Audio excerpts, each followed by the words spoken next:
ज्ञानतिमिरान्धस्य ज्ञानाञ्जनशलाकया चक्षुरुन्मिलितं येन तस्मै श्रीगुरवे नमः। श्रीचैतन्यमनोभीष्टं स्थापितं येन भूतले स्वयं रूपकदा मह्यं ददाति स्वपदान्तिकं। वन्देऽहं श्रीगुरो श्रीयुतपदकमलं श्रीगुरुन् वैष्णवांश श्रीरूपं साग्रजातं सहगण रघुनाथान्वितं तं सजीवं साद्वैतं सावधूतं परिजनसहितं कृष्णचैतन्यदेवं श्रीराधाकृष्णपादान् सहगण ललिता श्रीविशाखान्वितांश्च।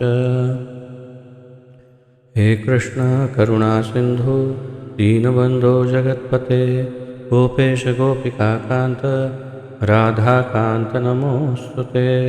तप्त कांचन गौरांगी राधे वृंदावनेश्वरी वृषभानुसुते देवी प्रणमामि हरिप्रिये। वाञ्छाकल्पतरुभ्यश्च कृपा सिन्धुभ्य एव च पतितानां पावनेभ्यो वैष्णवेभ्यो नमो नमः। अनंतकोटि वैष्णववृंद की जय। नारायणं नमस्कृत्य नरं चैव नरोत्तमं देवीं सरस्वतीं व्यासं ततो जयमुदीरयेत्। शृण्वतां स्वकथा कृष्ण पुण्यश्रवणकीर्तनः हृद्यन्तस्थो यभद्राणि विद्युनोति सुहृत्सतां। नष्टप्रायेषु अभद्रेषु नित्यं भागवत सेवया भगवति उत्तमश्लोके भक्तिर्भवति नैष्टिकी। ॐ नमो भगवते वासुदेवाय। ॐ नमो भगवते वासुदेवाय। ॐ नमो भगवते वासुदेवाय। नमः ॐ विष्णुपादाय कृष्णप्रेष्ठाय भूतले श्रीमते जयपताका स्वामिन् इति नामिने। नमो आचार्यपादाय निताय कृपाप्रदायने गौरकथाधामदाय नगरग्रामतारिणे। नमः ॐ विष्णुपादाय कृष्णप्रेष्ठाय भूतले श्रीमते भक्तिवेदांत स्वामिन् इति नामिने।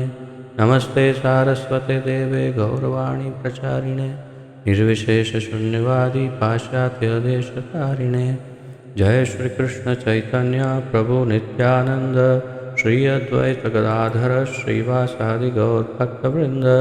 हरे कृष्ण कृष्ण कृष्ण हरे हरे हरे राम राम राम हरे हरे।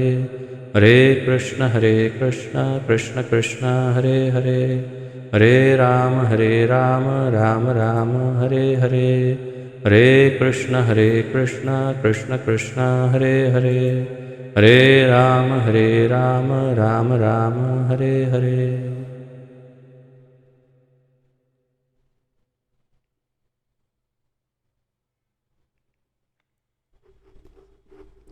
आप सबका बहुत बहुत स्वागत है आज के इस महत्वपूर्ण ज्ञान यज्ञ में, जिसके अंतर्गत हम सम्मिलित रूप से श्रीमद् भागवत महापुराण का अध्ययन कर रहे हैं, जिसका आलेखन हमारे इस्कॉन के संस्थापक आचार्य श्रीमद् अभय चरणारविंद भक्तिवेदांत स्वामी श्रील प्रभुपाद जी ने किया है। श्रील प्रभुपाद की जय। तो प्रथम स्कंद के चतुर्थम अध्याय में हम 10 श्लोकों का अध्ययन कर चुके हैं और अभी देख रहे हैं हम कि शौनक ऋषि सूत गोस्वामी से विशेष रूप से परीक्षित राजा के विषय में प्रश्न पूछ रहे हैं और साथ ही साथ पहले उन्होंने सुखदेव गोस्वामी के विषय में पूछा, उनके गुणगान किए, तथा अब परीक्षित राजा के विषय में पूछ रहे हैं। और आज जो हम श्लोक लेंगे उन श्लोकों में उनके गुणगान करेंगे परीक्षित राजा के, कि वे कितने सामर्थ्यवान थे। और मूल प्रश्न ये है उनका कि इतने सामर्थ्यवान राजा, नवयुवान राजा होते हुए भी क्यों उन्होंने इस प्रकार अमरणांत उपवास पर बैठ गए या बैठना पड़ा। तो प्रारंभ करते हैं, पहले पुनरावर्तन करेंगे 8 से लेकर के 10वें श्लोक तक का, तत्पश्चात आज के श्लोक का अध्ययन करेंगे। सभी स्क्रीन पर पढ़ पा रहे हैं।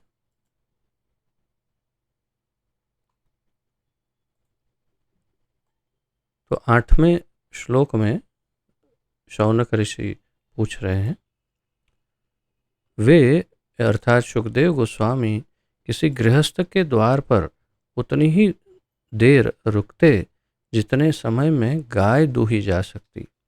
वे उस घर को पवित्र करने के लिए ही ऐसा करते थे। 9वें श्लोक में कहा जाता है कि महाराज परीक्षित उच्च कोटि के भगवत भक्त थे और उनके जन्म तथा कर्म अत्यंत आश्चर्यजनक थे। कृपया उनके विषय में हमें बताएं। 10वें श्लोक में वे एक महान सम्राट थे और उनके पास उपार्जित राज्य के सारे ऐश्वर्य थे। वे इतने वरेण्य थे कि उनसे पांडु वंश की प्रतिष्ठा बढ़ रही थी। तो फिर वे सब कुछ त्याग कर गंगा नदी के तट पर बैठकर क्यों आमरण उपवास करने लगे। और उनके गुणगान को आगे बढ़ाते हुए अब आगे फिर वर्णन करेंगे अगले 2 श्लोकों में। पहले श्लोक में उनका गुणगान है और फिर सीधा यही प्रश्न है कि ऐसे राजा को ऐसा नहीं करना चाहिए, क्यों ऐसा किया। तो आइए 11वें श्लोक का अध्ययन प्रारंभ करते हैं।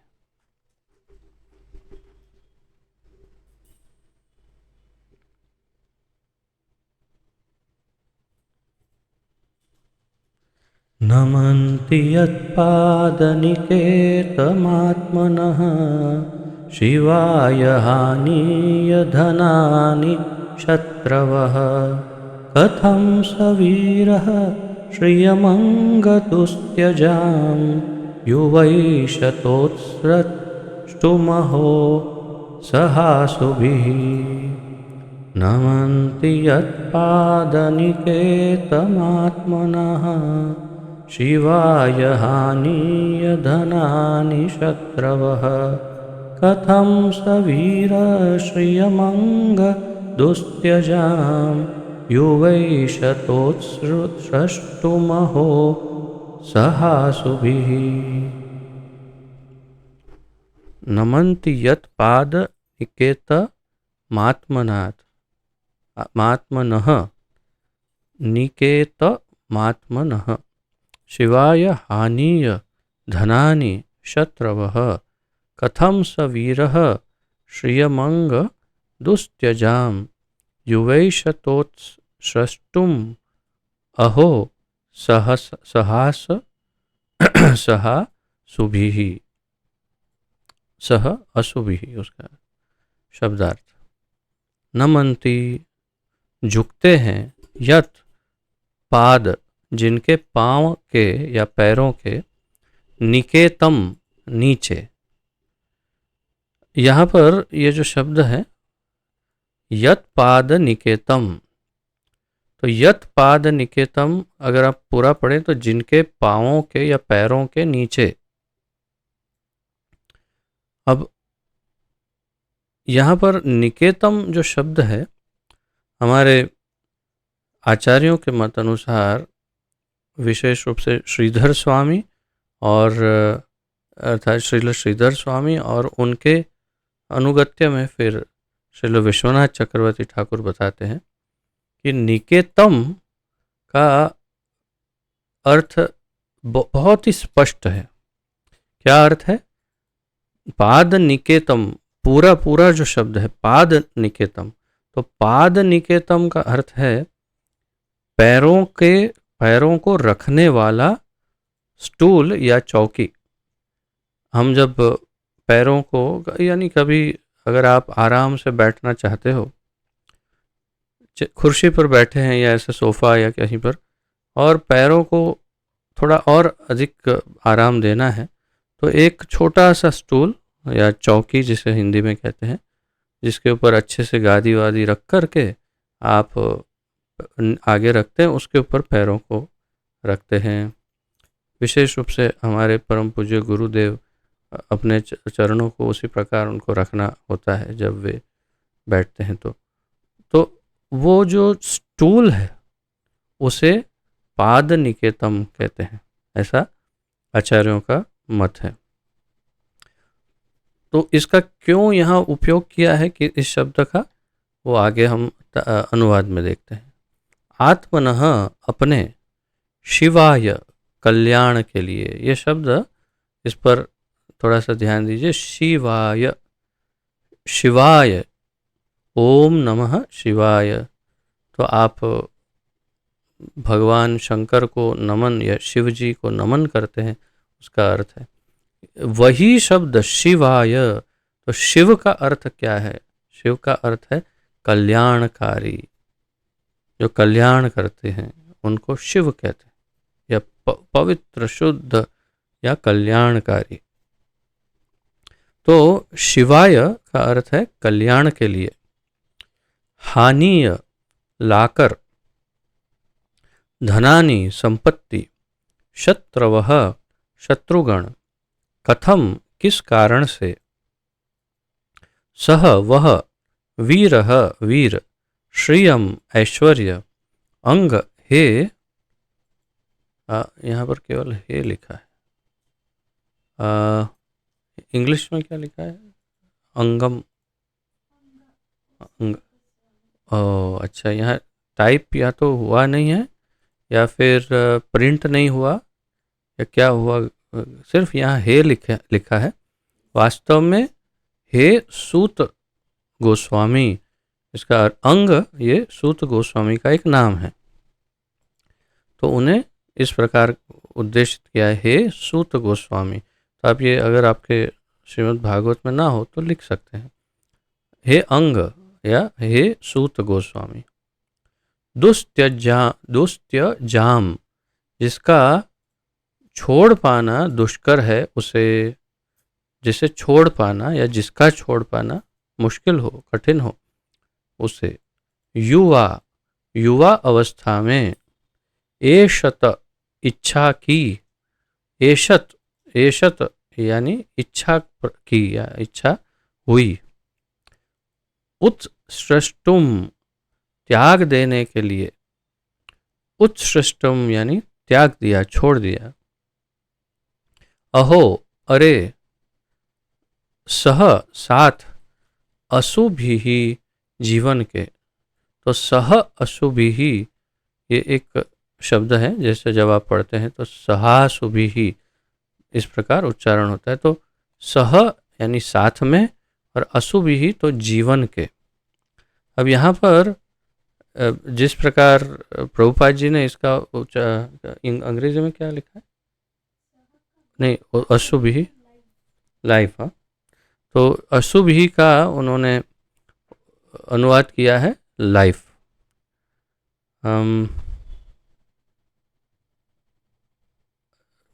शायद लिखना भूल गया हूँ मैं। तो इसमें वास्तव में श्रील जीव गोस्वामी जो हैं वे इसका अर्थ समझाते हैं। सह अशुभि ही तो अपने प्राण के साथ, प्राण वायु के साथ या प्राण के साथ। तो यहाँ अगर सह अशुभि यानी अपने जीवन के साथ, अर्थात कहने का क्या तात्पर्य, प्रभुपाद जी लिख रहे हैं, ठीक लिख रहे हैं, उचित ही लिख रहे हैं, परंतु प्राण शब्द इसलिए मैं यहाँ बता रहा हूँ कि उससे और अधिक स्पष्ट होता है अर्थ, कि अपने अर्थात जीवन का अर्थ आप कुछ और भी कर सकते हैं कि मेरा जीवन अच्छा है या कुछ ऐसा, परंतु प्राण वायु के साथ या तो मेरे प्राण के साथ, तो अर्थात सह अशुभि यानी अपने प्राणों के साथ, ऐसा कहना चाह रहे हैं। वे, अब अनुवाद देखते हैं, वे इतने बड़े सम्राट थे कि उनके सारे शत्रु आकर अपनी भलाई के लिए उनके चरणों पर अपना शीश झुकाते थे और अपनी सारी संपत्ति अर्पित करते थे। वे तरुण और शक्तिशाली थे और उनके पास अलभ्य राजसी ऐश्वर्य था।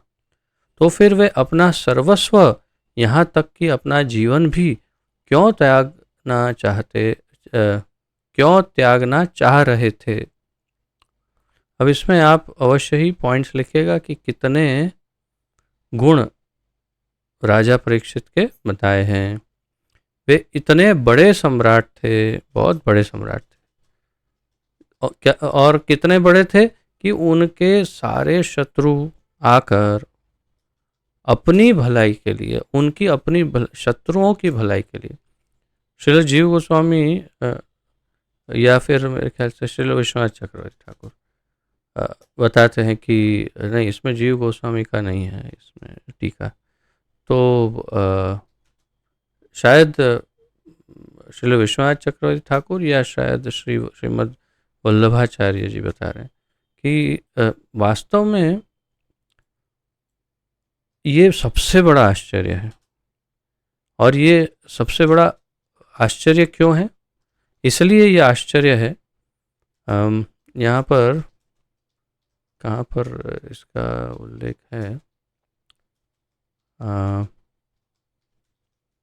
ये दुस्त्यज्याम, तो वास्तव में मूल रूप से कोई भी शत्रु कभी अपने शत्रु के सामने झुकता नहीं है। या तो झुकता कब है? जब उसे युद्ध में हरा दिया जाए या उसको किसी तरह से उसका दमन किया जाए, तब वो झुकता है। अन्यथा ऐसे ही सामान्य रूप से नहीं झुकता शत्रु। लेकिन इनका शौर्य, इनका तेज, इनका प्रशासन में शक्ति इतनी अधिक थी, इनका प्रभाव इतना जबरदस्त था परीक्षित का, कि वास्तव में जो अन्य उनके जो शत्रु थे, वो शत्रु अपने आप ही बिना युद्ध के, बिना किसी, उनके चरणों में आकर के अपना शीश झुका देते थे और अपनी सारी संपत्ति अर्पित करते थे। तो अब हमने जो पाद निकेतम शब्द का अर्थ देखा, तो नमन्ति यत पाद निकेतम आत्मनः, आत्मनः शिवाय, यानी अपने कल्याण के लिए। और क्या करते थे? हानि लाकर धनानि, संपत्ति, शत्रवः, शत्रुगण। तो जो उनके शत्रु थे, वे अपने कल्याण के लिए, स्वयं के कल्याण के लिए, इनके चरणों को रखने की जो चौकी है, उस पर अपना सर रख देते थे और अपना सारा धन उनके चरणों में अर्पण कर देते थे कि अब हम आपके दास हैं या सेवक हैं, इस प्रकार। तो ये उसका अर्थ, गूढ़ार्थ है जो आचार्यगण बताते हैं। और फिर कहते हैं वे तरुण और शक्तिशाली थे। और उनके तो कितने और पॉइंट्स हुए उनके? वे तरुण थे, यानी काफ़ी युवा अवस्था में, बहुत ही, ऐसा नहीं था कि वे बहुत बूढ़े हो गए, बात की बात है ये, बहुत ही युवा अवस्था में थे ये, और तब की बात है। तो शक्तिशाली भी थे, ये उनका और एक गुण। और उनके पास अलभ्य राजसी ऐश्वर्य था, अलभ्य राजसी ऐश्वर्य। तो अलभ्य का अर्थ क्या है? जो लभ्य न हो, अर्थात जो न प्राप्त किया जा सके, अर्थात कोई जो दूसरा कोई प्राप्त नहीं कर सकता, ऐसा राजसी ऐश्वर्य उनके पास था। अब संपूर्ण पृथ्वी के सम्राट थे, तो स्वाभाविक भी है एक प्रकार से कि उनके पास ऐसा वैभव, ऐश्वर्य होगा ही जो संपूर्ण पृथ्वी के राजा है। तो आप लोगों ने नोट किए होंगे उनके गुण। तो फिर वे अपना सर्वस्व, यहाँ तक कि अपना जीवन भी, अर्थात अपने प्राण भी, जीवन भी, यानी सह अशुभि ही, क्यों त्यागना चाह रहे थे? जब इनके पास इतना सब कुछ था कि वे इतने बड़े सम्राट थे, उनके सारे शत्रु आकर अपनी भलाई के लिए उनके चरणों में शीश झुकाते थे। ये दूसरा पॉइंट है। और अपनी सारी संपत्ति अर्पित करते थे। तो ठीक है, वो उसकी का एक पॉइंट है। वे तरुण थे और शक्तिशाली थे और उनके पास अलभ्य राजसी ऐश्वर्य भी था। अब इतना यानी कुछ कोई ऐसी वस्तु नहीं थी जो उनके पास नहीं थी। ऐसा कुछ था ही नहीं कि उनके पास नहीं था। उनको और परिवार भी था, पत्नी और संतान आदि सब सब कुछ था। सब कुछ होते हुए भी फिर क्यों उन्होंने सब कुछ त्याग दिया, राज्य त्याग दिया और यहाँ तक कि अपना जीवन भी त्याग दिया? तो ऐसा क्यों किया? तो फिर वो अपना सर्वस्व, यहाँ तक कि अपना जीवन भी क्यों त्यागना चाह रहे थे? ये प्रश्न है। और इसी प्रश्न को आगे एकदम और अधिक विस्तरित करेंगे अगले श्लोक में। और बल्कि ये कहेंगे कि ऐसा नहीं करना चाहिए उनको, ये कहना चाहेंगे फिर अगले श्लोक में। तात्पर्य, उनके जीवन में कुछ भी अवांछनीय नहीं था। वे नवयुवक थे और शक्ति एवं ऐश्वर्य के साथ जीवन का भोग कर सकते थे। अतएव सक्रिय जीवन से विराम लेने का कोई प्रश्न नहीं उठता था। जिसके जीवन में सब कुछ हो अच्छे से और किसी बात की कमी ना हो, न कोई दुख हो, और फिर युवा अवस्था भी हो, तो फिर ऐसा व्यक्ति सब कुछ और अपने प्राण भी क्यों छोड़ेगा? या तो कोई मानसिक बीमारी हो, डिप्रेशन या कोई ऐसी बीमारी, मनोरोग, कि जिसके कारण वो छोड़ दे, या फिर किसी के बहकावे में आ गए, या फिर कोई और कारण हो। परंतु ऐसा कैसा कारण कि जो इतने शक्तिशाली, जो ना किसी के वास्तव में बहकावे में नहीं आ सकते, जो स्वस्थ है इसलिए डिप्रेशन नहीं हो सकता, और सब कुछ तो उनके पास था, तो फिर किस बात की कमी हो सकती? कुछ भी नहीं, तो क्यों उन्होंने छोड़ दिया? ये प्रश्न है। उन्हें राज्य कर वसूलने में कोई कठिनाई नहीं थी, क्योंकि वे इतने शक्तिशाली एवं वीर थे कि उनके शत्रु भी उनके चरणों में शीश झुकाते थे और अपने ही हित के लिए अपनी सारी संपत्ति भेंट कर जाते थे। ये भी स्पष्ट हो गया पॉइंट कि भाई ऐसा भी नहीं कि कोई किसी का डर हो, कोई शत्रु कुछ ऐसा वैसा, कुछ भी नहीं। सारे के सारे शत्रु उनके सामने शीश झुका के, उतना ही नहीं अपनी संपत्ति भी उन्हें भेंट कर जाते थे। आप ही रखिए, आप ही मालिक है, आप उसमें से कुछ हमें दे देंगे, राज्य चलाएंगे तो ठीक है, नहीं तो ये आपका ही है सब। तो कहने का तात्पर्य है कि सब वास्तव में उनसे डरते थे। महाराज परीक्षित पवित्र राजा थे। ये उनके और गुण हैं जो यहाँ पर प्रभुपाद जी ऐड कर रहे हैं। उन्होंने शत्रुओं को जीत लिया था, अतएव उनका राज्य वैभव संपन्न था। तो उनके पास राजसी, सर्वोत्तम राजसी ऐश्वर्य था, वैभव था। उसमें प्रचुर अन्न, दूध तथा धातुएं थी और सारे पर्वत तथा नदियां क्षमताओं से भरपूर थी। तो ये भी श्री प्रभुपाद जी अतिरिक्त इसमें ये शामिल कर रहे हैं, ऐड कर रहे हैं कि उनमें राज्य में प्रचुर अन्न होता था, दूध प्रचुर मात्रा में प्राप्त होता था, धातुएं उत्पन्न होती थी। आप वास्तव में कुछ खनिज पदार्थ जिसे कहते हैं हिंदी में, तो खनिज पदार्थ, और सारे पर्वत तथा नदियां क्षमताओं से भरपूर थे। पर्वतों में भरपूर जड़ी बूटियाँ, घास आदि, जो जो भी जरूरी जो वस्तुएं हैं वो सब कुछ, और नदियाँ भी हमेशा शुद्ध जल से भरपूर। अब ऐसा क्यों कहना पड़ा नदियाँ? क्योंकि कलयुग में वास्तव में कई नदियाँ लुप्त हो गई हैं, कई नदियाँ सूख गई हैं। जैसे अब सरस्वती नदी कहीं उपलब्ध नहीं।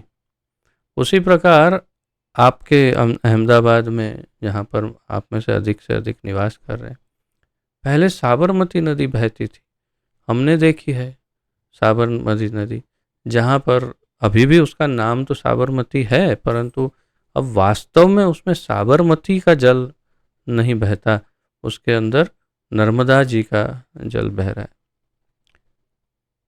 और नदी है साबरमती, पर साबरमती सूख गई, तो इसीलिए उसमें नर्मदा का जल बहाना पड़ा। तो ये क्या दिखाता है, क्या इंगित करता है? ये वास्तव में स्पष्ट रूप से इंगित करता है कि राजा योग्य नहीं हो, उसका अनुशासन ठीक ना हो, उसमें दोष हो, राज्य की प्रजा भी ठीक ना हो, तब पाप और अन्य दुराचारों के कारण ऐसी दुर्घटनाएं होती हैं। तो अर्थात वे बहुत ही श्रेष्ठ थे, और नदियाँ भी और सब कुछ प्रचुर मात्रा में उपलब्ध था। फलतः भौतिक दृष्टि से सब कुछ संतोषप्रद था। अतएव इस असमय में अपना साम्राज्य एवं जीवन त्याग करने का कोई प्रश्न नहीं उठना चाहिए था। तो सामान्य रूप से ऐसी कंडीशन में कोई अपना जीवन नहीं त्यागता या त्यागना चाहिए नहीं। मुनिगण इसके विषय में सुनने के लिए आतुर थे, और सब ये पूछ रहे थे कि भाई क्यों? तो ये बताइए कि क्यों सब कुछ त्याग दिया उन्होंने, ऐसा क्या हो गया? तो इसी विषय में हमने बहुत अधिक तो नहीं है, आचार्यों का जो सार था वो प्रस्तुत कर दिया है। अगले 2 श्लोकों में काफ़ी वर्णन है आचार्यों का, वो हम स्टडी करते जाएंगे। अब 12वें श्लोक का उच्चारण करते हैं और अध्ययन।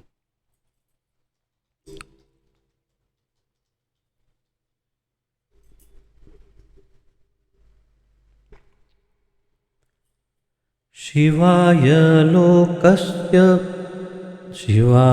लोकस्य भवाय भूतये य उत्तमश्लोकपरायणा जनाः जीवन्ति नात्मार्थमसौ पराश्रयं मुमोचु निर्विद्य कुतः कलेवरम्।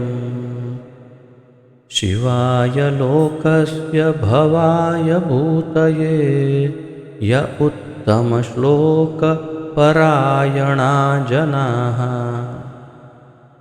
जीवन्ति नात्मार्थमसौ पराश्रयं मुमोच निर्विद्य कुतः कलेवरम्। शिवाय लोकस्य भवाय भूतये य उत्तमश्लोकपरायणा जनाः जीवन्ति नात्मार्थमसौ पराश्रयं मुमोच निर्विद्य कुतः कलेवरम्। ये श्लोक बड़ा अद्भुत है। अगर ये किसी सामान्य संस्कृत के जानकार को ये श्लोक सुनाया जाए तो उसे पढ़ते ही लगेगा कि यहाँ भगवान शिव का वर्णन है। ऐसा लगेगा। क्यों लगेगा? शिवाय भगवान शिव का, लोकस्य अर्थात भगवान शिव का लोक, भवाय भव भी भगवान शिव का ही नाम है। भवानी अर्थात भव की पत्नी, तो अर्थ है शिव जी की पत्नी, तो भव। तो शिवाय लोकस्य भवाय भूतये, भूत, तो ये पहली लाइन पढ़कर लगेगा कि यहाँ तो शिव जी का वर्णन है। और फिर दूसरी लाइन पढ़ेंगे तो पता चलेगा उत्तम श्लोक परायणा, फिर लगेगा ओ ये तो नारायण का यहाँ कुछ वर्णन भी है, क्योंकि उत्तम श्लोक तो कृष्ण का या नारायण का नाम है। परंतु वास्तव में यहाँ शिव जी का कोई वर्णन है ही नहीं। तो ये वैसी वाली बात है जो संस्कृत का अधूरा ज्ञान, या तो केवल संस्कृत का ज्ञान, उससे कभी शास्त्र समझ में नहीं आ सकते। वही श्लोक जो हम बड़ा फेमस है, जो हम कई बार बता चुके हैं। हमें अब तो ये इसमें भी बताया जाता है, कौन सा कोर्स करते हैं, नहीं, जो दीक्षा के लिए जो course, IDC ISKCON disable course में भी ये श्लोक बताते हैं कि संस्कृत का केवल ज्ञान होने से ये पर्याप्त नहीं है। संस्कृत ग्रामर अगर आचार्यों से नहीं सुनेंगे तो वास्तविक अर्थ कभी नहीं समझ पाएंगे। उस श्लोक के अर्थ का हम अनर्थ ही करेंगे यदि अपने आप करने जाएंगे। तो वही केशवम पतितम दृष्ट्वा पांडवाः हर्ष निर्भरा कौरवा रुदन्ति सर्वे हा हा केशव केशव। तो ये सुनकर लगता है कि केशवम पतितम दृष्ट्वा, केशव को गिरते हुए देखकर पांडवाः हर्ष निर्भरा, सब पांडव बहुत खुश हो गए। और कौरवाः रुदन्ति सर्वे, सब कौरव जो है वो रोने लग गए और बोलने लगे हा हा केशव केशव, ओ केशव तुम गिर पड़े। तो बिल्कुल उल्टा ही हिसाब है, ऐसा कैसे हो सकता है। लेकिन वास्तव में जब इसका एक एक शब्द का अर्थ देखते हैं तो बहुत स्पष्ट हो जाता है कि केशव, के अर्थात पानी में और शव अर्थात शव, मृतदेह। तो केशवम पतितम दृष्ट्वा, जब पानी के अंदर कोई मृतदेह डालकर चला गया या मृतदेह डाला गया तो पांडवा यानी मछलियाँ, हर्ष निर्भरा, सभी मछलियाँ खुश हो गई एकदम, वाह वाह हमारा खाना आ गया। और कौरवाहा अर्थात कौवे, रुदंती सर्वे, सब कौवे रोने लगे। क्यों? हा के शव, अरे शव तो पानी में गिर गया, अब हम कैसे खाएंगे। ये सोच करके सारे कौवे रोने लगे। इसी प्रकार शिवाय लोकस्य भवाय भूतये, तो लगता है महादेव का वर्णन नहीं है। शिवाय कल्याण हेतु, लोकस्य समस्त जीवों के, भवाय तो सम उन्नति के लिए, सबकी समान उन्नति के लिए, भूतये आर्थिक विकास के लिए। देखिए यहाँ पर पूरा वर्ण, इसका अर्थ ही अलग है। भूतये अर्थात आर्थिक विकास के लिए। इसके विषय में आचार्यगण काफ़ी बताते हैं कि मटेरियल प्रोग्रेस, इसके विषय में आगे हम चर्चा करेंगे। ये जो है उत्तम श्लोक परायणा, तो भगवान अर्थात नारायण कृष्ण के कार्य के प्रति अनुरक्त। उत्तम श्लोक किनका नाम है? जिनका वेदों के उत्तम श्लोकों द्वारा जिनका स्तुतिगान होता है उनका नाम है उत्तम श्लोक, अर्थात नारायण या कृष्ण। जनाः लोग, जीवंती जीते हैं, न लेकिन नहीं, आत्म अर्थम स्वार्थ, असौ वह, पर आश्रयम अन्यों के लिए शरण, मुमोच त्याग दिया, मुमोच परित्याग कर दिया। हमने उससे पूर्व के श्लोक में भी एक शब्द देखा था जिसका अर्थ वही है, त्याग दिया।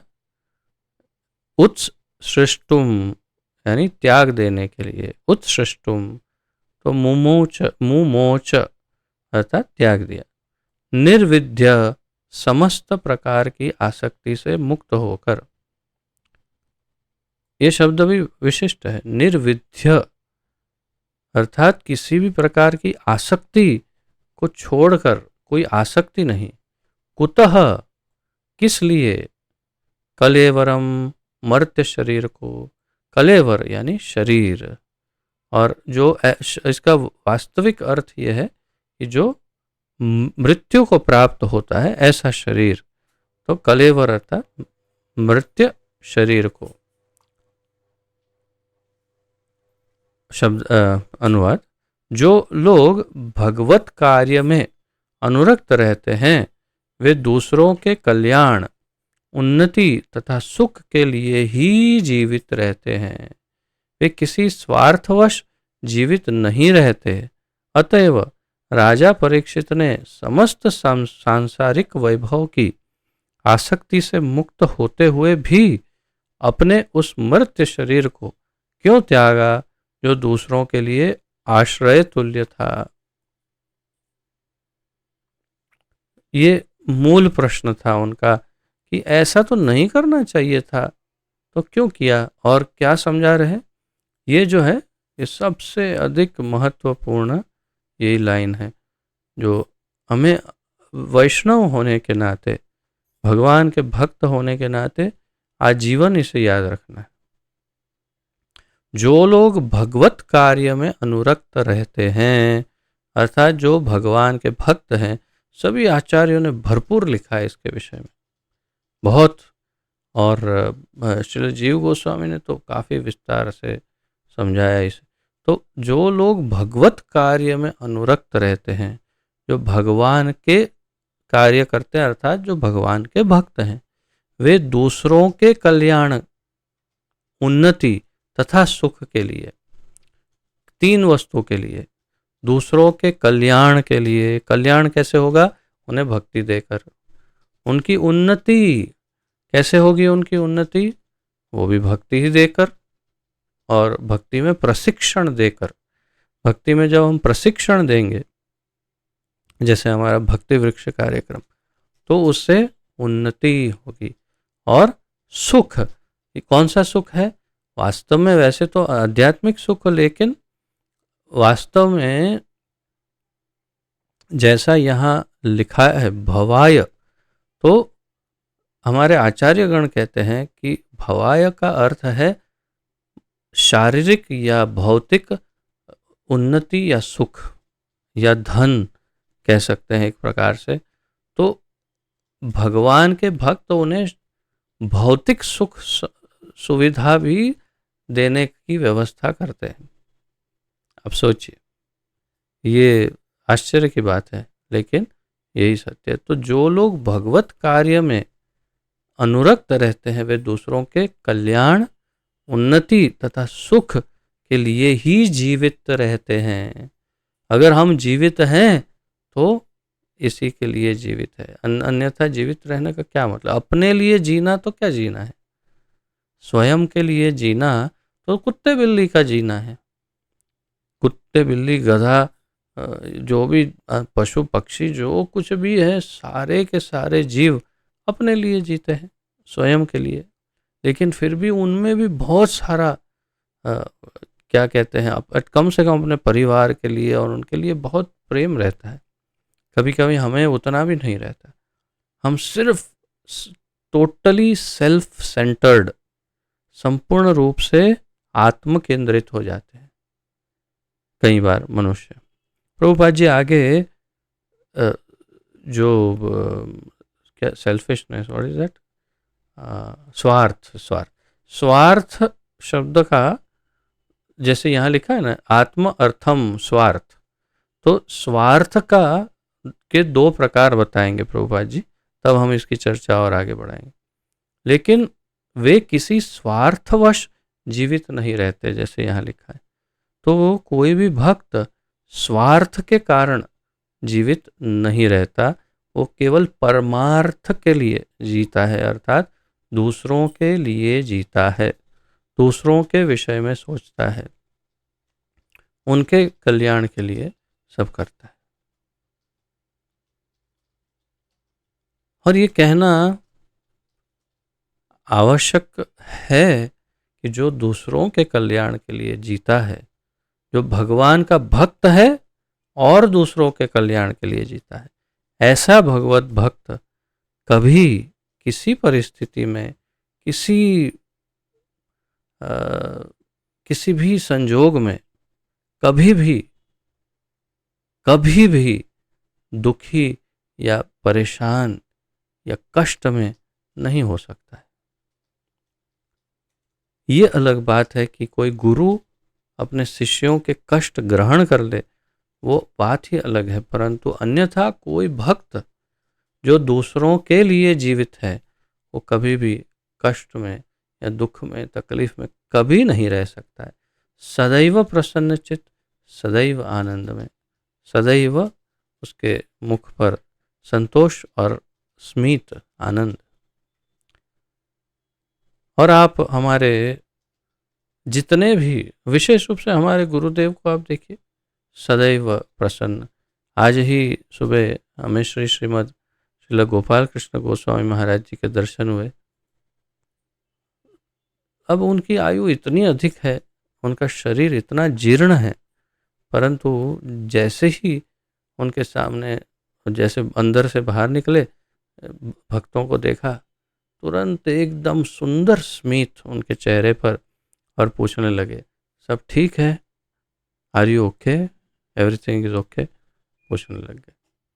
यही एक भक्त का कार्य रहता है कि वे हमेशा दूसरों के कल्याण के लिए, उनकी उन्नति और उनके सुख की ही कामना करते हैं और उसकी चिंता करते हैं, और स्वयं प्रसन्न रहते हैं क्योंकि भगवान उनका ध्यान रखते हैं, भगवान अपने भक्त का ध्यान रखते हैं। और बहुत सुंदर इसके लिए श्लोक भगवान कहते हैं कि वे कैसे अपने भक्तों के ऊपर अधीन हैं। आप इसी श्रीमद् भागवत के 9वें स्कंद के 4थे अध्याय का 63वां श्लोक है, 9.4.63। अहम भक्त पराधीनो ही अस्वतंत्र इव द्विज साधुभिर्ग्रस्त हृदयो भक्तैर्भक्त जन प्रिय। बहुत सुंदर इसमें भगवान दुर्वासा ऋषि को कहते हैं, अहम भक्त पराधीनो, मैं तो अपने भक्तों के ऊपर अधीन हूँ संपूर्ण रूप से। और ही अस्वतंत्र इव द्विज, मैं जैसे अस्वतंत्र हूँ ऐसे ही प्रतीत होगा कि मैं स्वतंत्र नहीं हूँ।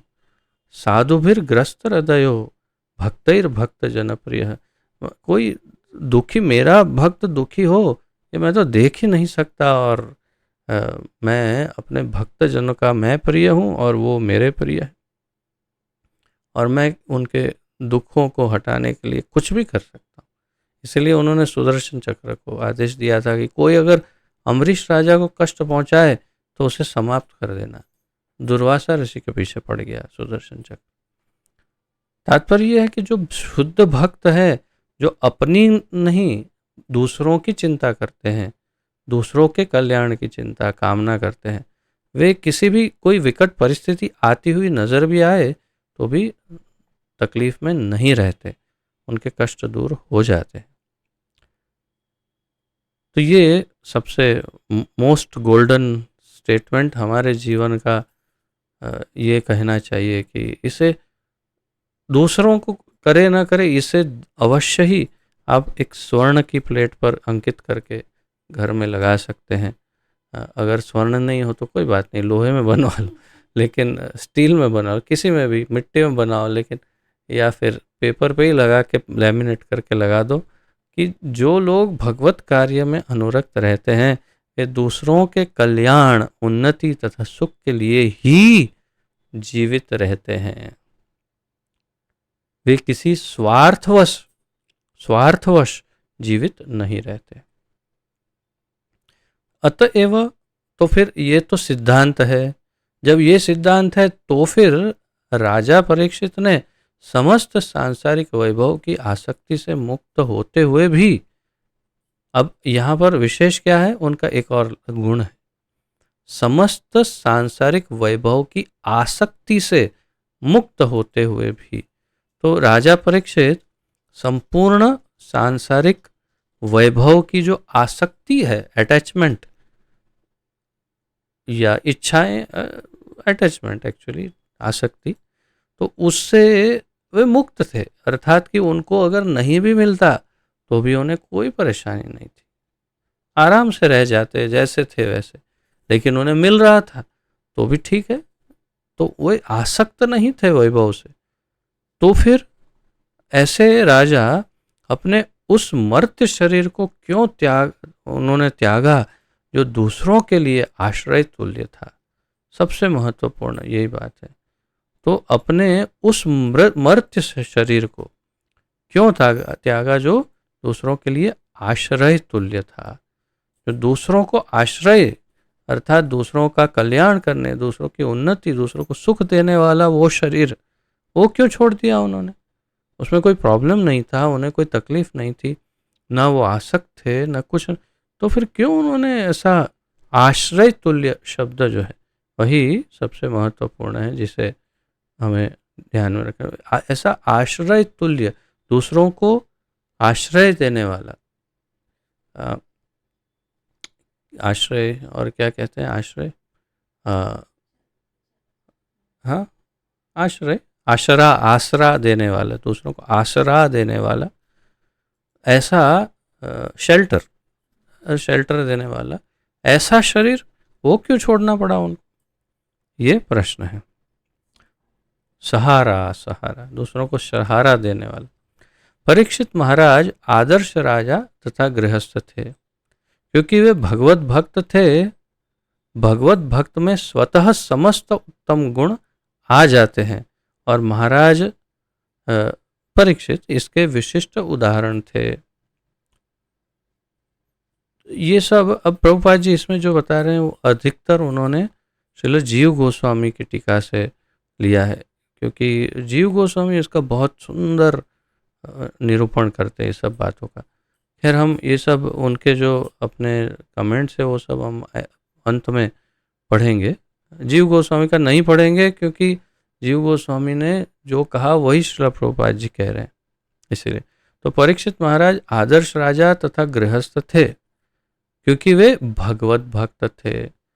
अब ये सबसे महत्वपूर्ण लाइन और उसमें सबसे महत्वपूर्ण उसका पार्ट कौन सा है वो देखिएगा। अच्छा, और इसमें क्योंकि वे भगवत भक्त थे, ये महत्वपूर्ण है। परीक्षित राजा आदर्श राजा क्यों थे और गृहस्थ आदर्श, क्योंकि वे भगवान के भक्त थे। तो भगवान के भक्त होना मुख्य गुण है, इसीलिए वे अच्छे राजा और अच्छे गृहस्थ थे। भगवत भक्त में स्वतः अपने आप सारे गुण, समस्त गुण आ जाते हैं और महाराज इसके विशिष्ट उदाहरण थे। तो ये सर्वाधिक महत्वपूर्ण पॉइंट है कि भगवत भक्त में, भगवान के भक्त में सभी गुण, उत्तम गुण, प्रभुपाद जी लिख रहे हैं, अपने आप ही आ जाते हैं, स्वतः अपने आप आ जाते हैं। तो यदि आप भक्त हैं तो आप में सारे उत्तम गुण अपने आप आ जाने चाहिए। अगर आ गए हैं तो आप भक्त हैं, अगर नहीं आ रहे हैं तो अभी हम भक्ति के रास्ते पर चल रहे हैं। यानी उसमें ब्लैक और वाइट या बिल्कुल एकदम इस पार या उस पार ऐसे नहीं होता, ये एक रास्ता है। अर्थात हम भक्ति के मार्ग पर चल रहे हैं तो धीरे धीरे धीरे धीरे ट्रांजिशन जिसे कहते हैं, धीरे धीरे धीरे धीरे परिवर्तन आता है, धीरे धीरे अवगुण दूर सद्गुण बढ़ते हैं, इस तरह से धीरे धीरे होता है। व्यक्तिगत रूप से उन्हें अपने अधिकार में उपलब्ध सांसारिक ऐश्वर्य से कोई आसक्ति नहीं थी। व्यक्तिगत रूप से वे आसक्त नहीं थे जो मिल रहा था उनको, लेकिन चूंकि वे जनता की चतुर्दिक भलाई के लिए राजा बने थे, अतएव वे जनता के कल्याण कार्यों में न केवल इस जीवन में अपितु अगले जीवन में भी सदैव व्यस्त रहना चाहते थे। प्रभुपाद जी लिख रहे हैं कि चतुर्दिक, चार प्रकार से भलाई, अपने जो प्रजा है उनकी भलाई के लिए वे अलग अलग प्रकार के कल्याण कार्यों में हमेशा, अब इसी जीवन में नहीं, प्रभुपाद जी का मत है कि वे अगले जीवन में भी ऐसे ही सबकी सेवा करना चाहते थे। वे कसाई घरों की या गोवध की अनुमति नहीं देते थे। वे ऐसे मूर्ख तथा पक्षपाती प्रशासक न थे जो एक जीव को तो सुरक्षा प्रदान करते और दूसरे का वध होने देते। तो उनके अंदर आधुनिक दृष्टिकोण से, क्योंकि प्रभुपाद जी ये सब आधुनिक लोगों के लिए, इस कलयुग के लिए लिख रहे हैं, तो निश्चय ही हमें सीख देनी पड़ेगी कि हमें क्यों प्रॉब्लम है, हमारा समाज क्यों दुखी है, क्यों पूरा विश्व दुखी है। क्योंकि राजा मूर्ख है। इसलिए राजा क्यों मूर्ख है? क्योंकि राजा को ये पता नहीं है कि प्रजा कौन है।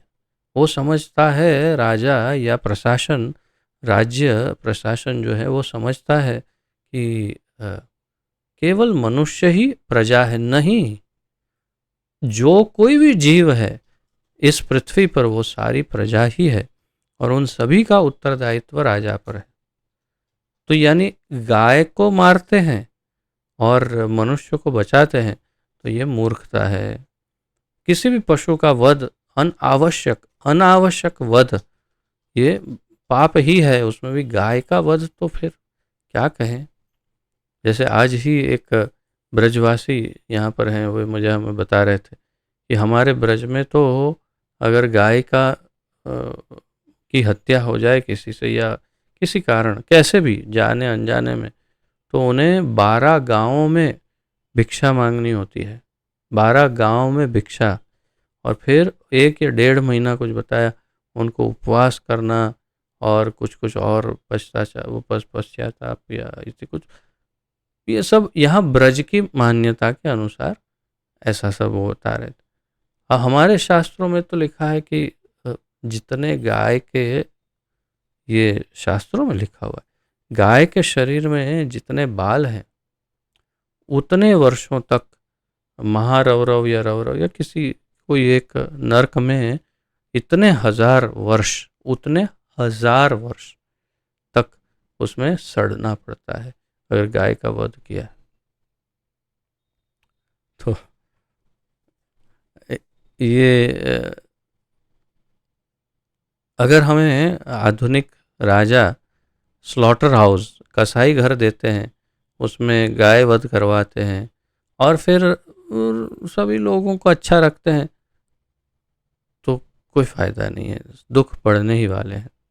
चूँकि वे भगवत भक्त थे, अतएव वे यह अच्छी तरह जानते थे कि मनुष्यों, पशुओं, पौधों तथा समस्त जीवित प्राणियों के सुख के लिए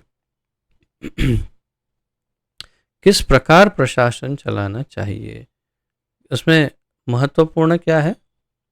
फिर से वही बात, चूंकि वे भगवत भक्त थे, यही सबसे महत्वपूर्ण बात है।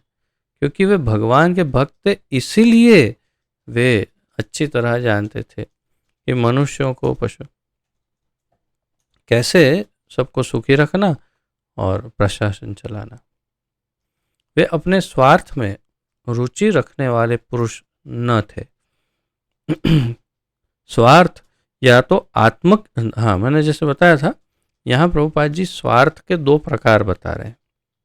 तो मैंने संशोधन किया कि क्या इसके विषय में कुछ और हम विस्तार से जान सकते हैं, बोल सकते हैं। वैसे तो इसकी चर्चा पहले भी की थी प्रभुपाद जी ने, लेकिन फिर भी आपको अगर स्मरण होगा तो तुरंत आ जाएगा कि ये पहले चर्चा हो चुकी है इसकी। स्वार्थ या तो आत्म केंद्रित होता है या आत्म विस्तारित होता है। स्मरण हो रहा है किसी को? मैं पूछ नहीं रहा हूँ आपको, फिर भी पूछ रहा हूँ। तो स्वार्थ या तो आत्म केंद्रित होता है या आत्म विस्तारित होता है। तो ये क्या है? आत्म केंद्रित स्वार्थ, स्व अर्थ, स्वार्थ यानी स्व अर्थ, मेरा अर्थ, मेरा क्या, मेरा क्या, इसका स्वार्थ यानी मेरा क्या, मुझे क्या मिलेगा, इसको बोलते हैं स्वार्थ। अब आत्म केंद्रित यानी सिर्फ मेरा क्या, बस ये बताओ। और आत्म विस्तारित यानी मेरे परिवार का क्या, मेरे समाज का क्या, मेरे देश का क्या, उसे आत्म विस्तारित स्वार्थ कहते हैं। तो ये दो प्रकार के स्वार्थ, दोनों स्वार्थ ही है वास्तव में। और प्रभुपाद जी कहते हैं वे यानी राजा परीक्षित इन दोनों में से एक भी उनमें नहीं था ये स्वार्थ।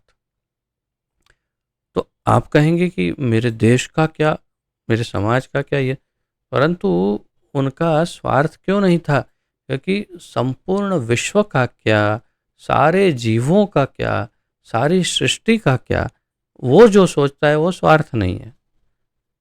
वो आत्म विस्तरित स्वार्थ भी नहीं था और आत्म केंद्रित स्वार्थ भी स्वाभाविक रूप से उनमें नहीं था। उनका स्वार्थ तो परम सत्य परमेश्वर को प्रसन्न करने में था। और वास्तविक स्वार्थ क्या होता है या होना चाहिए मनुष्य जीवन में, मनुष्य जीवन का परम लक्ष्य, परम स्वार्थ भगवान को प्रसन्न करना ही होना चाहिए, जो उनमें था। तो राजा परमेश्वर के का प्रतिनिधि होता है, अतएव राजा और परमेश्वर का उद्देश्य एक जैसा होना चाहिए। परमेश्वर चाहते हैं कि सारे जीव उनके आज्ञाकारी बने और इस तरह से सुखी हों। राजा और परमेश्वर दोनों का एक ही उद्देश्य होना चाहिए, दोनों का एक उद्देश्य होना चाहिए। क्यों? क्योंकि राजा परमेश्वर के प्रतिनिधि, भगवद गीता में भगवान कहते हैं कि मैं ये हूँ, मैं ये हूँ, तो कहते हैं कि मनुष्यों में मैं राजा हूँ, ऐसा कुछ। और शास्त्र समझाते हैं कि राजा को हमेशा भगवान की तरह, गुरु को, राजा को भगवान की तरह देखते हैं। क्यों? तो वास्तव में भगवान भी कहते हैं कि मनुष्य का प्रतिनिधि राजा मैं ही हूँ, अर्थात भगवान का ही उनमें कुछ विशिष्ट लक्षण, कोई गुण, कोई शक्ति संचारित रहती है। और राजा वास्तव में अपने कार्यों में भगवान की तरह ही कार्य करता है, भगवान की तरह ही अपनी प्रजा की रक्षा, उनकी देखभाल, उन्नति, ये सब राजा करता है।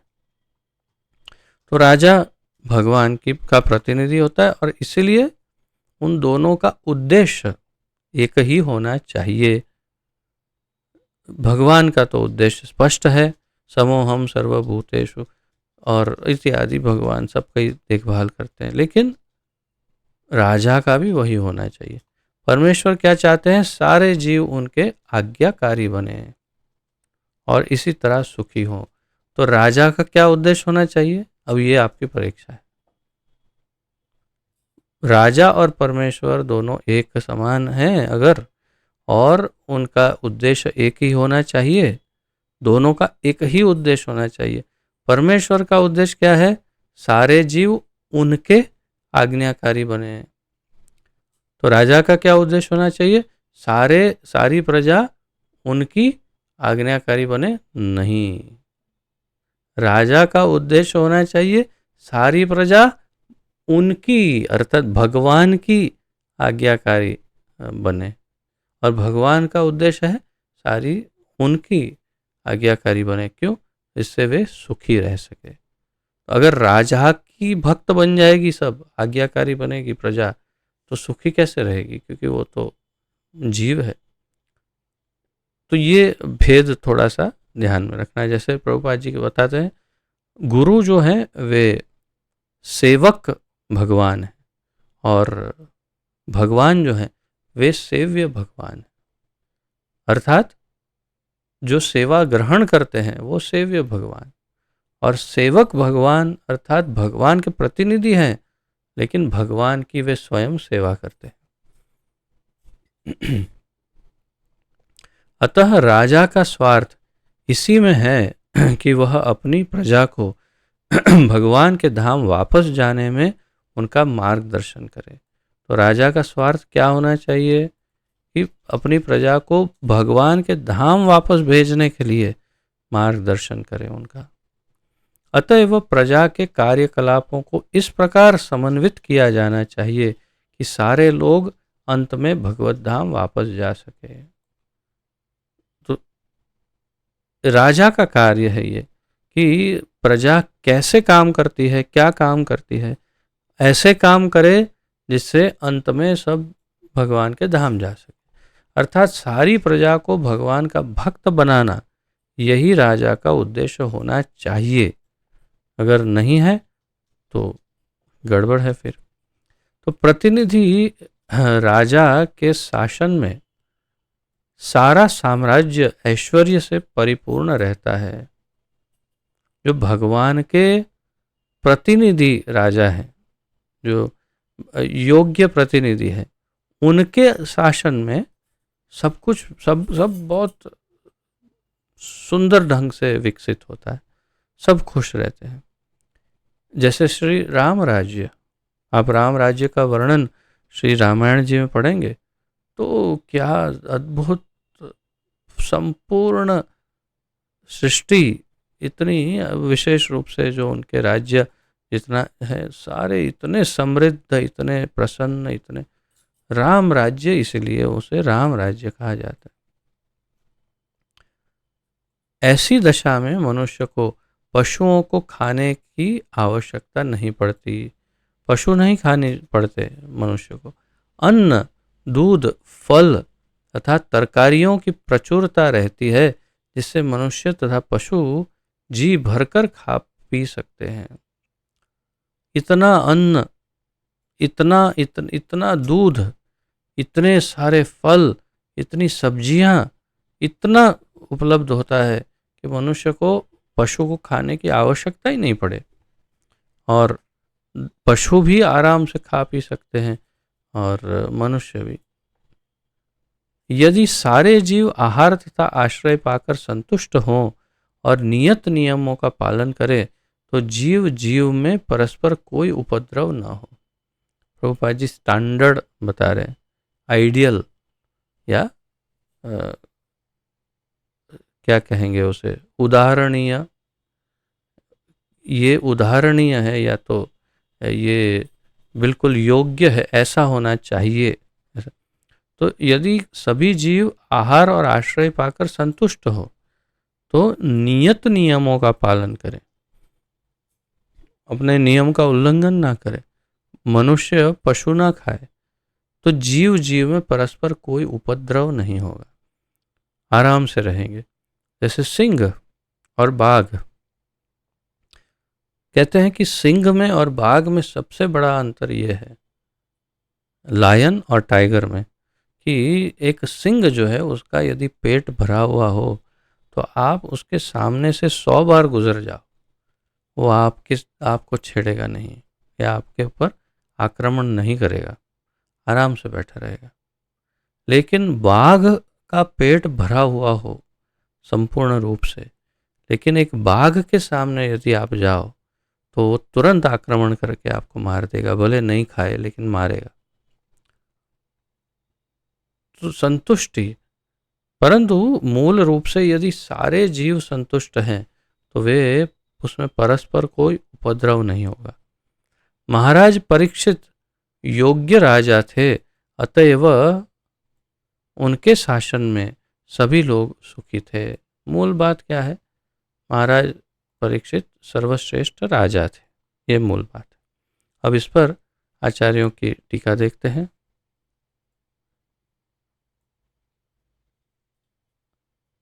तो इसमें श्रील विश्वनाथ चक्रवर्ती ठाकुर बताते हैं, भगवान के प्रति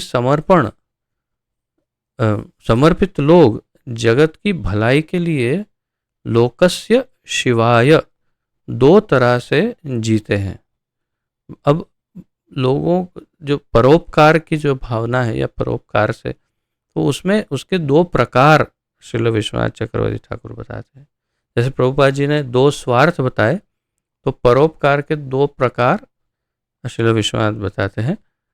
भौतिक जीवन को समाप्त करने के लिए अर्थात भवाय, और भौतिक धन देने के लिए भूतय। क्षमा करिए, मैंने जब समझाया था तब भवाय कहा था, वास्तव में भूतय कहना चाहता था।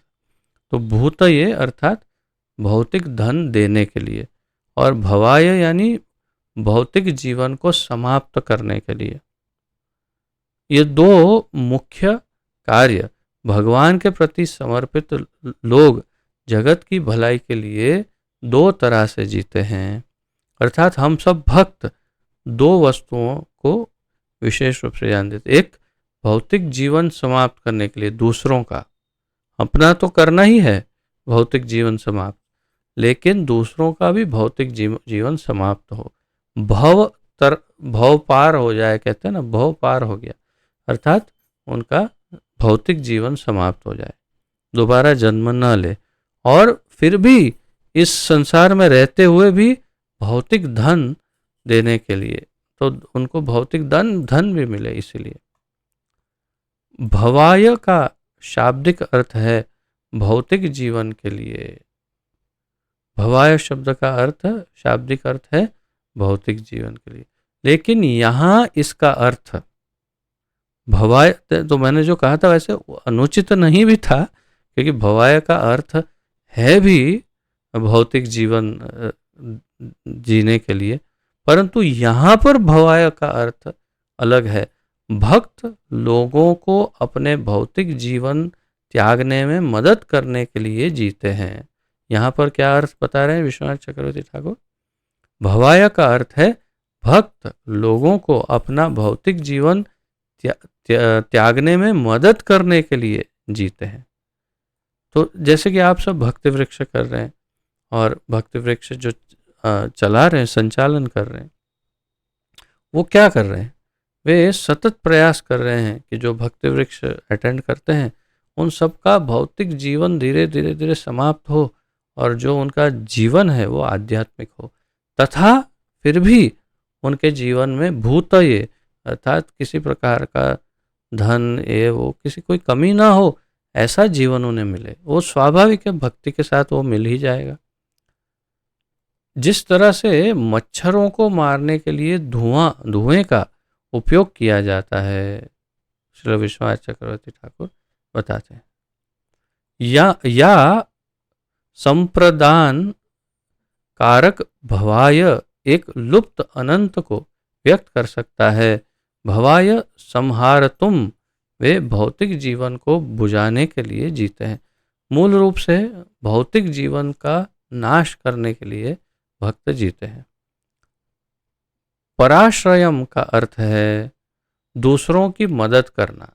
पर आश्रयम या पराश्रयम, इस शब्द का अर्थ है दूसरों की मदद करना, दूसरों को आश्रय देना। पर आश्रयम, किसी को ऐसी कोई चीज नहीं छोड़नी चाहिए जिस पर दूसरे लोगों का जीवन निर्भर हो, भले ही वह व्यक्तिगत रूप से उससे अलग हो जाए।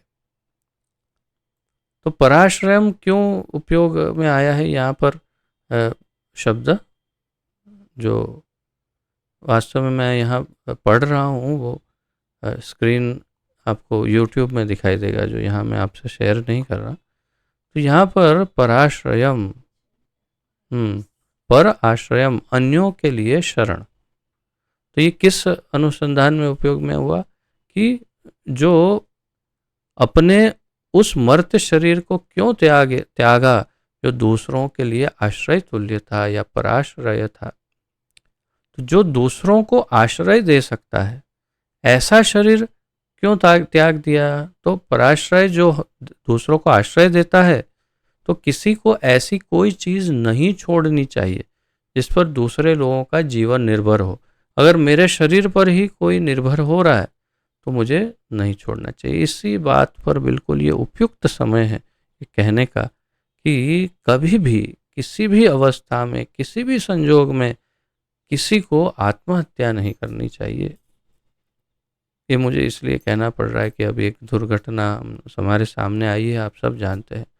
परंतु अगर आपके ऊपर अन्य कोई आश्रित है तो आपको कोई अधिकार नहीं है आपके शरीर का त्याग करने का, क्योंकि आप पर कोई आश्रित है। आपके पत्नी, आपके बच्चे, आपका और कोई न कोई यदि आप पर आश्रित है, कोई भी, कोई पशु भी, कोई जीव कुछ भी आपके ऊपर यदि आश्रित है तो आपको उस शरीर को त्यागने का कोई अधिकार नहीं है। यही बात बहुत स्पष्ट है और हमारे शास्त्र स्पष्ट रूप से कहते हैं आत्महत्या एक अत्यंत घृणित पाप है, बहुत भयानक पाप है। इससे बहुत ही भयानक पाप अर्थात आप यदि आगे भागवत में जो नरकों का वर्णन है उनमें आप देखेंगे कि जो इस प्रकार के पाप करते हैं उन्हें कैसे कैसे नरक भोग करना पड़ता है। और तो और उनका जब तक जीवन समाप्त नहीं होता, यानी कि आत्महत्या ये कृत्रिम मृत्यु है, उनकी वास्तविक मृत्यु जब होने वाली है तब तक उन्हें भूत या प्रेत बन करके यहाँ पर घूमना पड़ता है धरती पर। ये और एक बड़ी सजा है उस जीव के लिए और वो हमेशा व्याकुल रहता है कि क्योंकि वो कुछ कर नहीं सकता, शरीर तो चला गया। सार रूप में यहाँ पर भी वही कहा और आप सबको भी वही कह रहा हूँ कि किसी भी अवस्था में इसके विषय में किसी भी संजोग में कभी नहीं सोचना चाहिए। ये बहुत ही बड़ा दुराचार है वास्तव में। ये बहुत घृणित कार्य दुराचार है और बहुत ही ये अयोग्य कार्य है, कभी नहीं करना चाहिए। और विशेष रूप से तब जब आप पर कोई आश्रित हो, यानी आपकी मूर्खता की कोई सीमा ही नहीं कि आप अपने ही परिजनों के विषय में सोचते नहीं और देह का त्याग करते, यानी आपके स्वार्थ का कोई छोर नहीं, कोई सीमा नहीं। इसका अर्थ ऐसा निकलता है। भले ही आप चाहे कितने भी कष्ट में हो, कष्ट तो दूर हो ही जाते हैं कैसे भी, रास्ते पर बैठकर भीख क्यों नहीं मांगनी पड़े, परंतु शरीर क्यों त्यागना। तो यही बात यहाँ पर वास्तव में शौनक ऋषि कहना चाहते हैं कि जब पूर्ण धरती उनके ऊपर आश्रित है तो उन्होंने क्यों शरीर त्याग कर दिया, ये तो बिल्कुल नहीं करना चाहिए, यही बताना चाहते। तो यहाँ क्या कह रहे हैं, किसी को ऐसी कोई चीज विशेष रूप से शरीर नहीं छोड़नी चाहिए जिस पर दूसरे लोगों का जीवन निर्भर हो, भले ही वह व्यक्तिगत रूप से उससे अलग हो जाए। तो या तो वो शरीर हो या कोई वस्तु हो, जैसे कि कोई एक घर है, घर मेरा है और उस घर पे कुछ लोग रहते हैं, बिल्कुल निराधार लोग, और उन्हें कोई दूसरा आश्रय स्थान नहीं है। Can you stop that? क्या वो ऐसे घर को बेच देना चाहिए? यहाँ पर अक्सर ऐसे कई अनुभव होते हैं वृंदावन में, जो कुछ भक्त को आश्रय के लिए घर देते हैं और कहते हैं आप हमेशा रहिए आराम से। कुछ समय के बाद कहते हैं हमने ये घर बेच दिया है, आप अब यहाँ से रवाना हो जाइए। ये कभी नहीं होना चाहिए, ऐसा लिख रहे हैं यहाँ पर। क्या लिख रहे हैं कि किसी को ऐसी कोई चीज़ भी, यानी जैसे घर है, कुछ भी, कोई वस्तु, कुछ भी नहीं छोड़ देना चाहिए, भले उनके लिए वो उपयोग में हो ना हो, भले ही वह व्यक्तिगत रूप से उससे अलग हो जाए, लेकिन दूसरे अगर आश्रित है तो उसे उसका परित्याग नहीं कर देना चाहिए। ये बात है। आशा है आप सब स्पष्ट रूप से समझ गए होंगे कि हम भक्तों का उद्देश्य दूसरों की सेवा ही है। अगर ये बात स्पष्ट नहीं है तो हमारे भक्त होने का कोई अर्थ नहीं है। भक्त का अर्थ ये नहीं कि एक कोने में अकेला बैठकर एकाकी भजन करे और दूसरे सब तेल पीने जाए, तेल लगाने जाए, हमें क्या लेना देना उनसे, वो तो दुनिया वाले अपने कर्म जाने, हम अपना भजन करेंगे, भगवान को प्रसन्न करेंगे। ये भक्त का गुण नहीं है। श्रील वल्लभाचार्य इस बात पर एक बहुत ही विशिष्ट बात कर रहे हैं जो आप सबको बड़े ध्यान देना चाहिए इस बात पर। यदि हमारे भगवान का कोई भक्त अभिमान के कारण किसी भीषण पाप अपराध से जुड़ जाता है तो भी कहा जाता है कि उसे कभी भी अपने शरीर को त्यागने के बारे में नहीं सोचना चाहिए। कितनी बड़ी बात कही है, कितनी बड़ी बात कही, इतनी बड़ी बात है, मैं क्या बताऊं। ये आपको मैं मुझे लगता है स्क्रीन शेयर मुझे करना चाहिए ताकि आप ये पढ़ पाएँ। और अभी लाइव यूट्यूब में जब देखेंगे तब, तो मैं इससे फिर शेयर करता हूँ।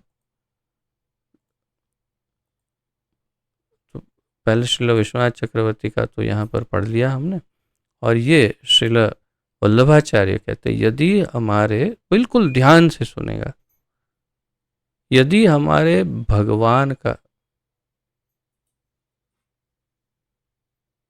यदि हमारे भगवान का कोई भक्त अभिमान के कारण किसी भीषण पाप अपराध से जुड़ जाता है, तो भी कहा जाता है कि उसे कभी भी अपने शरीर को त्यागने के बारे में नहीं सोचना चाहिए। यानी इस बात को आप सूत्र बना लीजिए जीवन में, बहुत ही इस पर मंथन करिए और सोचिए कभी ऐसा हो आपके या किसी अन्य के साथ, और यदि वो उनसे आपकी बात हो सके तो आप उन्हें भी बताइए कि किसी भी अवस्था में भक्त से चाहे कितना भी बड़ा अपराध हो जाए, पाप हो जाए, कुछ भी हो जाए, उसे आत्महत्या नहीं करनी चाहिए। क्यों? और इसका बहुत सुंदर आगे अर्थ समझाते हैं वल्लभाचार्य जी। तो पहले तो ये समझ लीजिए कि किसी भी अवस्था में अपने अभिमान के कारण किसी भीषण पाप को कर लिया हो भक्त ने, तो उसे शरीर का त्याग करने के बारे में नहीं सोचना चाहिए।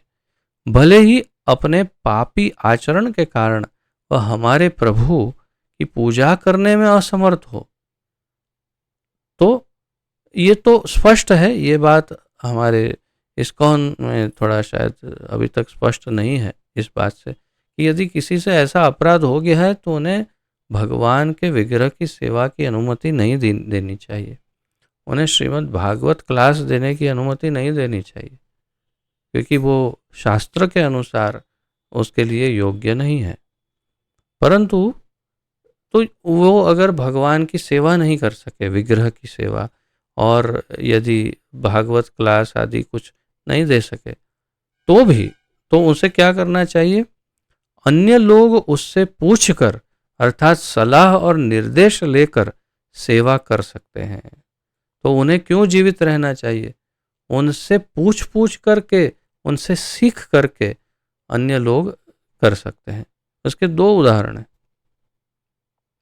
एक है रावण का उदाहरण, कि जब रावण बिल्कुल अंतिम समय में था तो भगवान श्री रामचंद्र ने लक्ष्मण जी को भेजा उनके पास ज्ञान प्राप्त करने के लिए। लक्ष्मण जी, इसके पास, हाँ जाओ, और राज्य कैसे चलाना है वो ज्ञान इनसे प्राप्त करो, ये बड़े ज्ञानी हैं। तो वो ज्ञान ज्ञान कहीं से भी मिल रहा है, शुद्ध अनुभव युक्त ज्ञान, तो ग्रहण करना चाहिए। और दूसरा उदाहरण है भीष्म पितामह का। भगवान श्री कृष्ण ने कहा युधिष्ठिर को कि आप जाइए भीष्म पितामह से ज्ञान प्राप्त करिए। तो अन्य लोग उनसे पूछकर, उनसे सलाह निर्देश लेकर के भी वे ज्ञान प्राप्त कर सकते हैं, इसलिए भी उन्हें जीवित रहें। अतः ऐसे भक्त का जीवन जारी रहना वास्तव में अनेक व्यक्तियों के लिए कल्याणकारी होता है। भले ही वे कितने ही पापी हो, परंतु दूसरों के कल्याण के लिए जीवित रह सकते हैं। अर्थात कुछ सलाह सूचन, कुछ मार्गदर्शन कुछ कर सकते हैं और अपना भजन करके अपने आप को शुद्ध कर सकते हैं। भगवान की सेवा नहीं कर सकते, या भागवत क्लास देना, ये वो कुछ प्रचार आदि वो नहीं कर सकते, परंतु निश्चय ही इतना तो कर ही सकते हैं, और उन्हें कभी आत्महत्या नहीं करनी चाहिए, ये इसका तात्पर्य है। तो मेरे ख्याल से आज वैसे भी समय काफ़ी हो गया है, तो हम यहाँ पर विराम ले भी सकते हैं, और देख लेता हूँ मैं कुछ अन्य।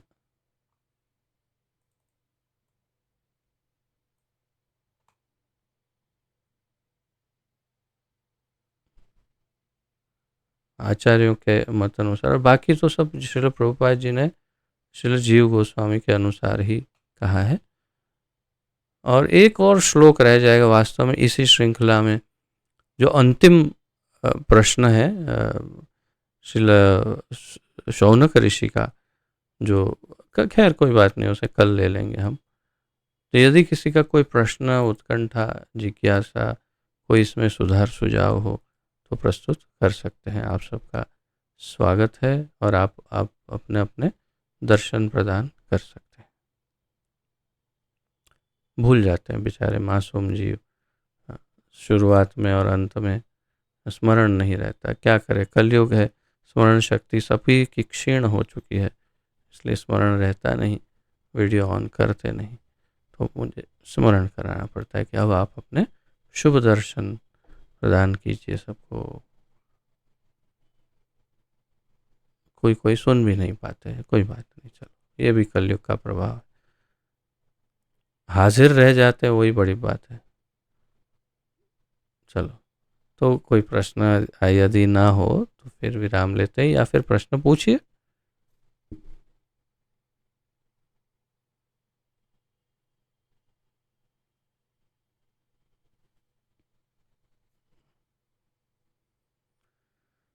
अर्थात आप सब समझ गए, और विशेष आज बहुत ही विशिष्ट जो विषय था वो भी आप अवश्य ही समझ गए होंगे, और आशा है कि इसी के अनुसार आप बर्ताव करेंगे अपने जीवन में।